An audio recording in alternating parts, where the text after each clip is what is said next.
Selamat siang Indonesia. Anda menyaksikan seputar Bali terkini pukul 11 WITA bersama saya Putu Gede Mahendra. Pemirsa Dinas Pertanian Tanaman Pangan Provinsi Bali memastikan hingga saat ini Bali sudah mengalami surplus untuk komoditas jenis beras. Jika terjadi kenaikan harga beras secara drastis seperti beberapa waktu lalu, Bulog dipandang merupakan pihak yang paling memiliki peran untuk mengendalikan harga di pasaran. Berdasarkan data BPS Provinsi Bali dengan mengacu pada tingkat kebutuhan, Bali saat ini sudah mengalami surplus beras.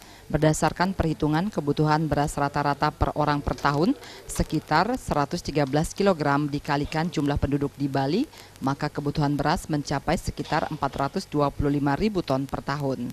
Sedangkan produksi beras di Bali saat ini sudah mencapai lebih dari 500.000 ton per tahun.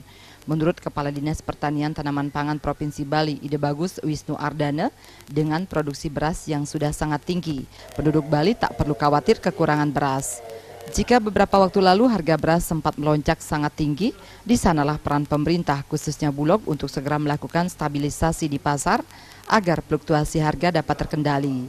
Kenaikan harga saat di luar masa panen salah satunya dengan mengeluarkan stok beras yang dimiliki Bulog dan operasi pasar. Kalau harga beras tinggi itu memang terjadi, itu pasti terjadi itu di bulan-bulan Januari, Februari, oleh karena di sana memang tidak ada panen. Padi ini kan sifatnya musiman, jadi ada musim-musim puncak panennya. Nah kalau di Bali dan secara nasional juga puncak panen padi itu April. Nah, sehingga sebelum April oleh karena tidak ada panen, otomatis biasanya harga ini akan naik. Tapi kita sudah koordinasi dengan Bulog. Di sanalah peran Bulog.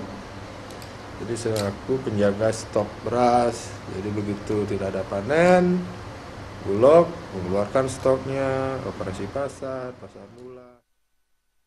Beberapa waktu lalu harga beras sempat melonjak sangat tinggi. Ide Bagus Wisnu Ardana mengatakan kenaikan harga beras rata-rata berkisar antara Rp1.000 hingga Rp3.000 per kilogram. Putu Wirani dan Agus Sudiatmike, Bali TV. Pemirsa, demikian seputar Bali terkini kali ini. Terima kasih untuk perhatian Anda. Salam Indonesia.